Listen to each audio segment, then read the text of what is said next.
roughly 30 years ago, the Bengals, not to be confused with the NFL team, once sang, "It's just another Manic Monday." You guys know the song? Okay, some of you are like, what? Okay, what am I? It's just another Manic Monday. I wish it was Sunday. Because that's my fun day. My I don't have to run day. Apparently, they weren't in ministry, okay?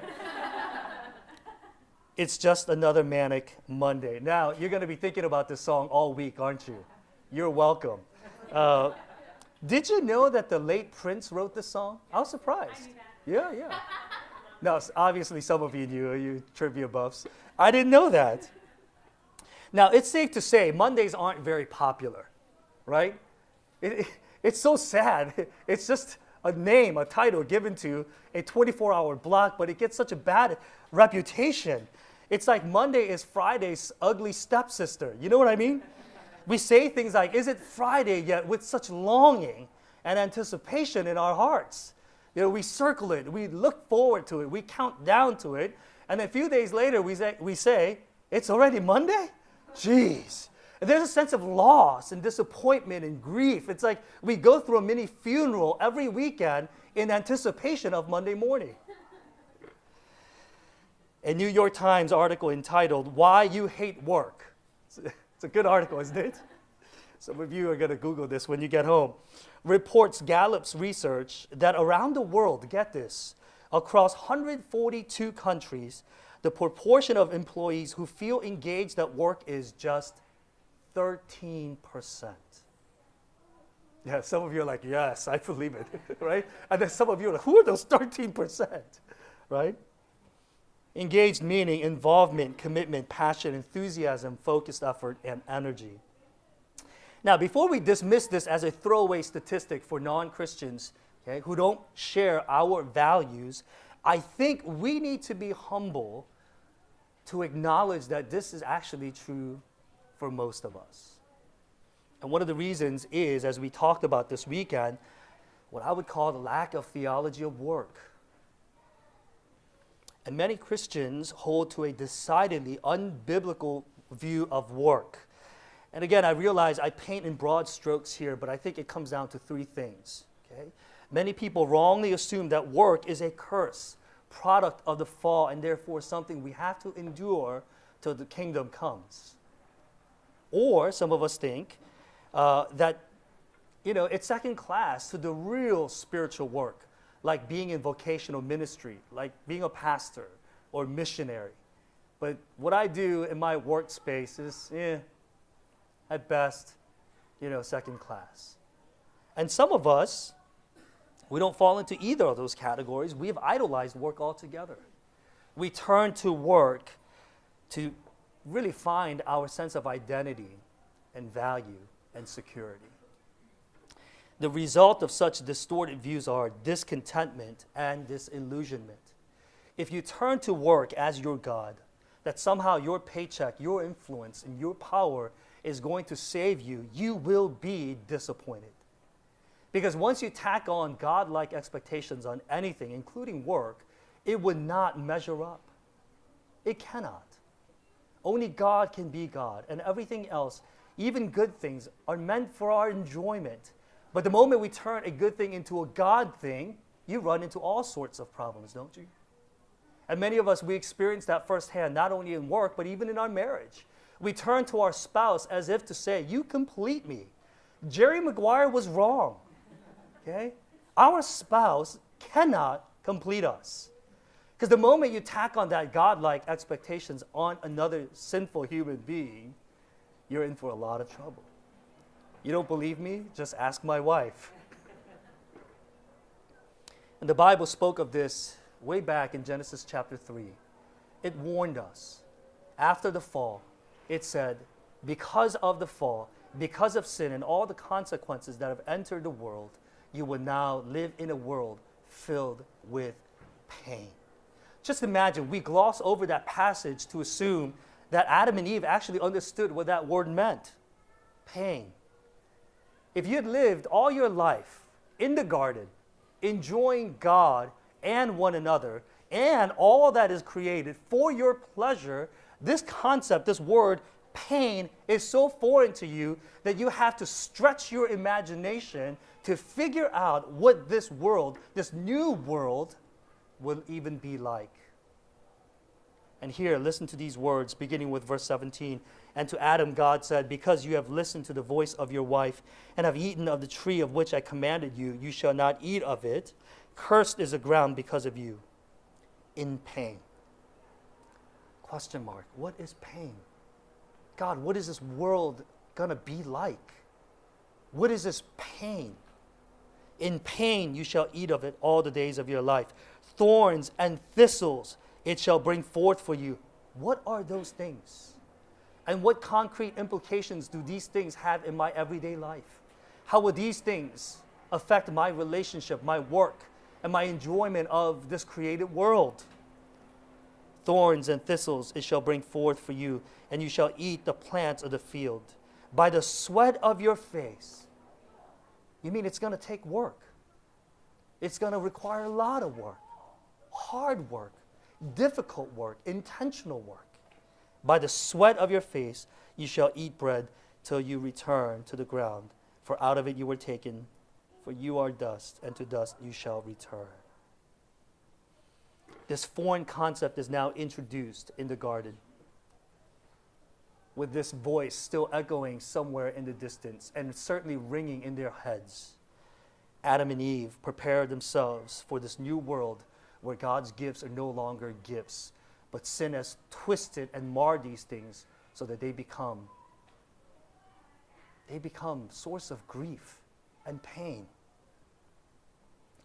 Thankfully, this, even though we live in this world, is not the end of the story. You see, the good news of the gospel is that everything pivots on the cross and the empty tomb. The gospel changes everything. Jesus changes everything, right?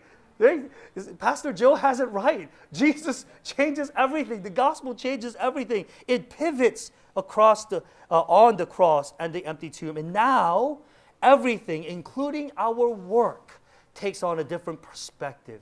It is no longer something that we have to endure until Christ returns. But even now, here on this side of eternity, we begin to see the beauty, the truth, and the goodness that reflects God in our work. And so God calls us to our workplace, not only to endure, but to infuse the gospel in a way that is meaningful and lasting, so that the arc of our work extends beyond our 70 or 80 years of life. And that people around us in our community and the city could see the work that we have done in the ways that we have contributed to this community and say, we are so thankful for the work that they did, the beauty they created. And that's the calling that you and I have as we think about work. And so here in 1 Thessalonians chapter 4, Apostle Paul exhorts his audience to live well in light of the second coming of Christ. He encourages them to get this, excel in their work. Does that sound kind of strange to you? Christ will return soon. Therefore, excel in your daily work.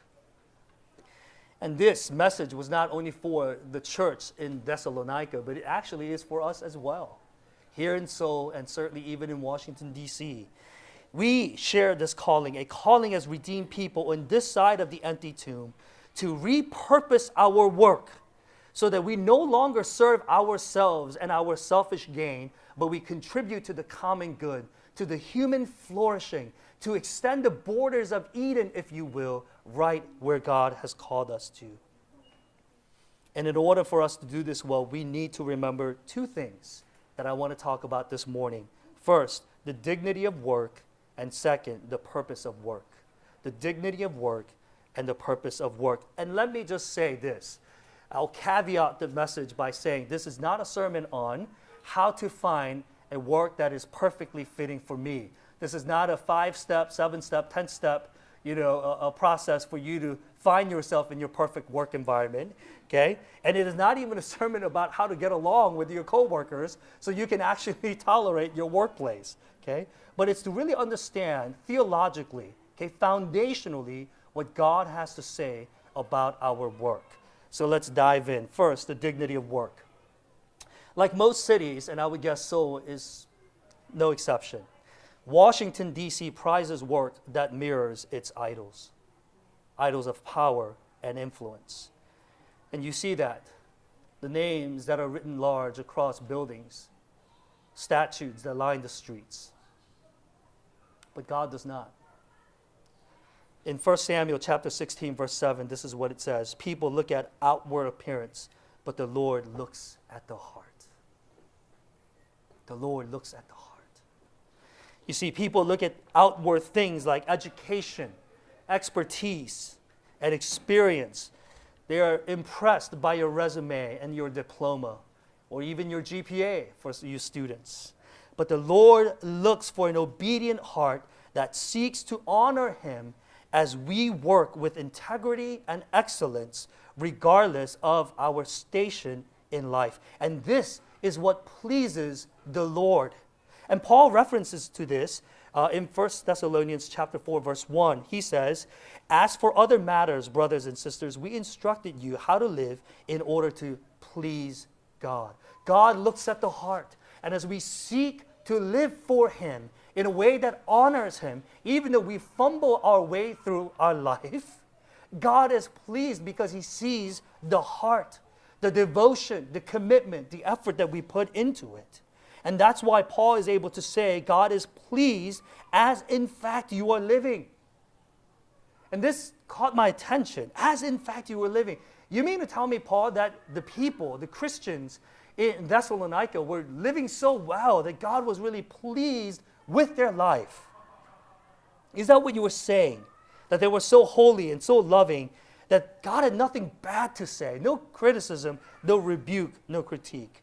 Not by a long shot. In fact, they did such a poor job in living out their command that the Apostle Paul, he addresses this very issue again in 2 Thessalonians with a severe tone. If that's the case, how is God pleased? God is pleased with our imperfect effort to live for Him. You see, a lot of us in a performance-driven society, we think that our shiny, finished result, that's what's impressive. But sometimes it's the process, the messy process that gets us to a not-so-perfect product. And that's what God is pleased with, because He's not concerned so much of the end product, nor does He ever need these things from us. But He is pleased that we, His people, His children, are willing to wade into the messiness called life and do what we can to honor Him.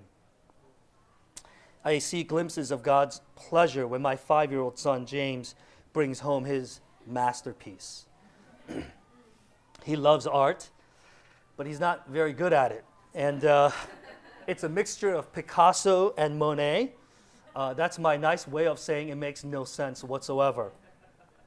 So I asked James, can you tell me what this is? And to him, it's so obvious. He's like, come on, Daddy. It's you and I playing basketball. And I have to look at it again. I'm like, okay, I think I see a ball, but what are these two aliens here? That's you and that's me. And I'm really puzzled. And so when he asks, Daddy, are you proud of me? I'm almost tempted to say, no, I'm not actually. Like, this work is horrible. Like, you couldn't sell this anywhere. Objectively, this is absolutely worthless. You'd have to pay people to get this off your head. But I don't say that. Rather, I see the heart and how much He treasures our relationship. And that masterpiece, this piece of paper with two aliens playing basketball, it's a reflection of His heart, His love. And that moves my heart to a point that I shower Him with praise. And whenever I experience that in my own heart, I wonder, how does God feel when at the end of a long day at work, we turn to God, either on a train, bus ride, or exhausted in our bed, we say, God, I did my best. I know I got really impatient with that one coworker. I got angry because of the traffic. I was so disappointed with this, but I did my best. I really wonder how God is so pleased with that. If we could only see a glimpse of his heart for his people. I think the way we approach work and the way that we would go about a work week would be very different.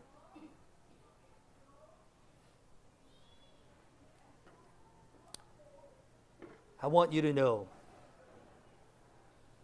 when you are meeting with a client or finishing up a major project or trying to, you're teaching another lesson to students who just don't get it, or caring for a baby in the middle of the night, God is pleased. He delights in your heart. He is pleased with you. Do you understand? Why? How? Does God turn a blind eye to our imperfection and our shortcomings? No. He sees us through the lens of Christ. His perfect righteousness that's placed on us. So everything we do is not just subjectively pleasing to the Lord, but objectively it is perfect, perfectly righteous before the eyes of the Father. And he is able to say, I am well pleased. This is the gospel that drives us to work and to do the very best that we can with the resources that we have. But I also want you to know this. As we work, as you do these things, okay, it is not just our way of offering parts of our hearts or even our effort to the Lord, but it really is worship to God. We often think in terms of a narrow definition of worship, do we not? We say, let's worship before we hear the word. And it is that. This is worship. But in a broad sense, worship is everything we do with our life. Remember what Apostle Paul said in Romans 12, verse 1. Therefore, he says, after having talked about this rich theology up until end of chapter 11, in view of God's amazing mercy for you, offer your bodies as living sacrifice, holy and pleasing to God. And then he goes on to say this, for this is your spiritual act of worship. I want to park it here for a little bit and talk about this because we don't grasp the significance of our broad worship.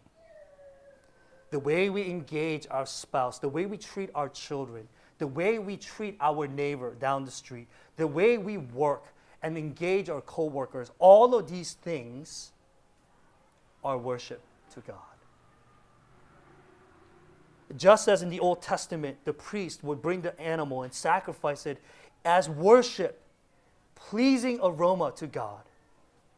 Everything we do, it becomes worship. I want you to meditate on that. Because the same kind of heart and the attitude that you come to church with, and I hope you prepare. I hope it's not like you get out of bed, oh my goodness, I got 10 minutes, I got to rush to church, and you show up here 30 minutes late, you're still disoriented, you're not sure what's going on, and you pass time, and then you go home and check it off the box. I hope you prepare your heart. I think there's something good and right about that. Prayerfully reflecting upon the things that are going to happen. That you not only come with your body, but your heart, your whole being to offer yourself as worship together in community. And I hope that that kind of preparation, that intentionality that you put into worship, you will carry it with you into your workplace. The notion, hear me out, that we need to somehow spiritualize our work by bracketing our workday with prayer, pausing for scripture reading during lunchtime, or making effort so that we can share the gospel with our non-Christian co-worker because, hear me now, our work isn't spiritual, is unbiblical. You hear me? We often think that work, because it's second class, we need to somehow serve a spiritual purpose. It's a platform for us to stand to have an audience with non-Christians. I would say it's good. Yeah, you want to share your faith with your non-Christian co-workers, certainly. And if it helps, as it helps me, Read the scripture regularly. Reflect upon those things. Okay, pray. Do all of those things. But if you do that to somehow baptize your unspiritual work life, you got it all backwards. Your work, what you do from 8:30 to 7 in Korea, you guys work long hours here, okay? Whatever you do, whatever that work hour is in Korea, is worship to God. And you don't have to be apologetic about it. Now, it doesn't mean you get a free pass and say, I don't have to read the Bible, I don't have to pray, I don't have to go to small group, I don't have to come to church. No. All of this should be consistent with your love and your faith, meaning you do all of these things. But if there's a division, classism between your work, like your spiritual work and your not so spiritual work, I would say, friends, you got it all wrong. Our work is spiritual worship. It's a spiritual worship that pleases God. And get this, He crowns our work with His approval. He crowns our work with His approval. You see, God's pleasure in our work, His approval of our work, and His delight in our work is what dignifies our work. It is not our paycheck. It is not the size of our office. It's not the kind of influence we have in the city that gives us dignity, but it's that God smiles upon our work. And so at the end of the day, we can go home with a sense of pride that God, the great God, the creator of heaven and earth, not your boss, God is pleased with you. And that's what gives dignity to our work. And just in case you missed this point, Paul then dives into verse 11 where he says this. But we urge you, brothers, to do this more and more and to aspire to live quietly and to mind your own affairs. And here's this is a radical message that he's about to give to the believers in Thessalonica. And to work with your hands as we instructed you. Did you catch that? Work with your hands, Paul says. You see, in ancient Greek world where it was widely believed that the spiritual was good and the material bad, it was degrading to work with one's hand. Okay? Do you understand what Paul's trying to say? It is likely that Paul is encouraging Christians who basically sold everything they had, quit their jobs, and said, look, Jesus is coming soon anyway, why bother? He says to them, no. You need to work. And not just these spiritual or important intellectual work, but if it need be, work with your hands. And the Bible pushes back on this spiritual material dichotomy by elevating menial tasks, sweeping the streets, collecting garbage, to say this is just as important in the eyes of God than the CEO who runs an important company here in the city.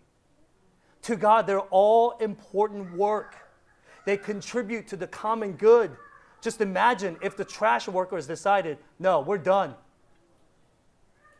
Just imagine a world, streets filled with garbage. Who's going to do that work? This really should not surprise us. After all, Apostle Paul, the greatest missionary, was a tent maker, and Jesus, the God-man, was a carpenter. You know what that means? They both held blue-collar jobs. The first announcement that Jesus was born was given to the shepherds. And you know who they were? They worked the midnight shift. We don't think too highly of those people, do we? Oh, they couldn't cut it. They're not as good as the rest of us. Do you see what the Bible's trying to say? It takes that circle that we draw, circle of importance. Oh, these are important people. Out here, No, the Bible says, no. You need to widen that circle to include everybody. And let me say, for those of you who are looking into Christian faith, and I assume that some of you are here, and you have questions, right? And you have doubts, and that's great. I'm so glad you're here, and I know this is Pastor Joe's heart too. In my home church in DC, we regularly say, if you have questions or doubts, you need to be here and work out those questions and doubts in community. Okay? Because even for Christians, okay, doubt is part of our faith. It is. None of us, no one has perfect faith.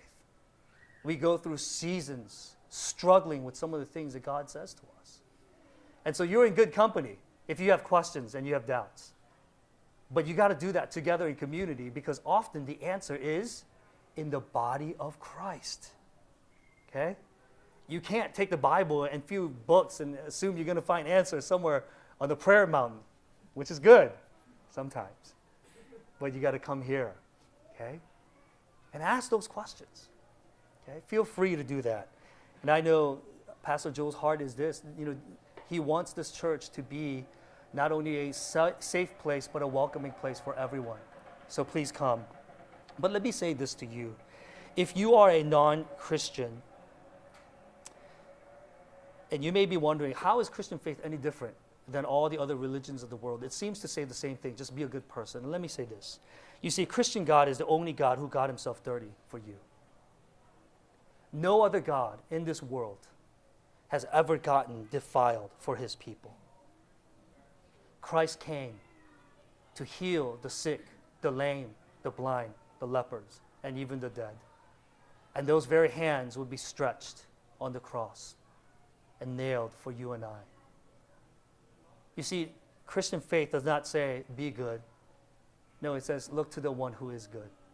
Place your faith and trust in him. And the glorious part of all this is that he helps us to become like him here on this side of heaven. And that we become advertisements for God here on earth. And we need to remember, let's move quickly here, that the quality of our work, okay, both heart and hand, matters. Dorothy Sayre, a great novelist and a thinker, said this. She says, the church's approach to an intelligent carpenter is usually confined to exhorting him not to be drunk and disorderly in his leisure hours, and to come to church on Sundays. Right? Don't we do that? Just manage your behavior. Okay? Don't sin too much and just come to church. That's pretty much our rhetoric, our literature. Okay? But she says this, and I love it. She says, what the church should be telling him is this, that the very first demand that his religion makes upon him is that he should make good tables. Did you catch that? If we really understand the dignity of our calling, okay, to work for the common good of people, awaiting for the coming of the kingdom, we ought to work hard and work well so that we produce quality work, not just work that passes time, but quality work that would contribute to human flourishing. And I would say this, no faulty furniture ever came out of that shop in Galilee. I believe Jesus put his heart into it. Don't you? Let's then move to our final point, the purpose of work. The purpose of work. In 1 Thessalonians, Apostle Paul exhorts believers to work hard in light of the return of Christ. And this is a bit surprising because we expect Paul to say, get busy discipling new converts. Go out there and evangelize to those who don't know and train your best people, men, women, children, and send them abroad for missionary efforts. We need to save as many people as we can before the second coming of Christ. That's what we expect Paul to say. But instead he says, work hard. It does not mean that we neglect discipleship, evangelism, and missionary work. No, we need to prioritize these things as a church. But Paul, I think, flips our priority list on its head to say, your work is just as important. How many of us would say, in light of the second coming of Christ, I'm going to work really hard at my office today? If Christ basically said, I am coming tonight, okay? How many of you would say, I'm going to go and work hard on that project? I'm going to teach my students as best as I can. I'm going to parent my children as best as I can. But that's what Paul's calling us to. Why does he do that? What's the reason? What's the purpose behind this? I would say the purpose of work is this. The purpose of work is loving others well. It's our practical and tangible way of loving people well. But in order to freely love others, we need to first mind our hearts, to exegete the idols in our hearts that enslave us. In other words, the first step to loving people well is repentance. Tim Keller, pastor and author, is helpful here. He talks about the deep-seated idols, and we need to mind these things. Because if we're trapped by these idols that govern our thoughts, that govern our desires and our behaviors, and they somehow translate into the kind of work we do, then we're never going to be free from these things in order to love people well. So we need to repent, and repent deeply of the things that are lodged in our hearts. And as we begin to repent of these things and to name the idols, there's power in naming things, isn't there? Okay. It's really the first step to overcoming any addiction, to admit that you're an addict, to name. It's powerful. And then we begin to experience freedom. That's when we realize, when we begin to understand that we are not our work, we begin to understand that my value is not based on my work, that my acceptance is not based on my work, and I'm certainly not saved by my work. Once we come to that sort of conclusion, we're then freed to love people well. To put it differently, work is one of the best ways to love others. Now, it does not mean love then trumps everything else and negates everything else.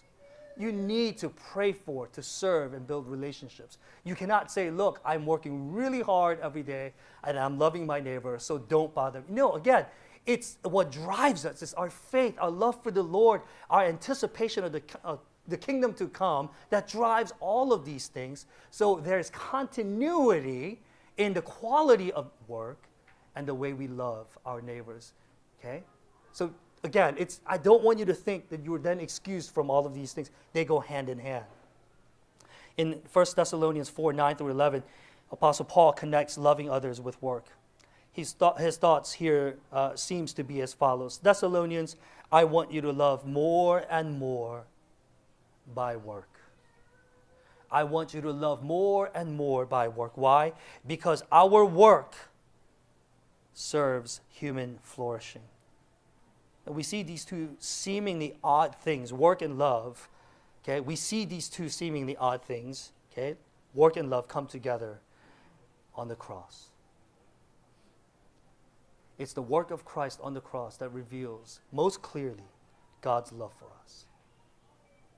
And we have that privilege, and we share in that calling, that we understand the dignity of our work and the purpose behind it, and work hard. Martin Luther, on loving others through work, said this. He said, we respond to the call to love our neighbor by fulfilling the duties associated with our everyday work. Did you hear that?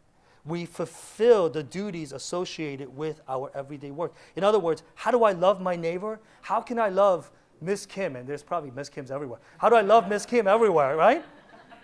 Okay? And one way is through work. I don't know how, and I don't have to, but somehow in this complex, interconnected ecosystem called life, God uses my work to love my atheist, liberal, next-door neighbor, Diane. Okay? We talked about this at the retreat, right? It's a web. It's not a beeline, A to B. And so your efforts here, work. You're targeting this person. I want to love this person well. Work.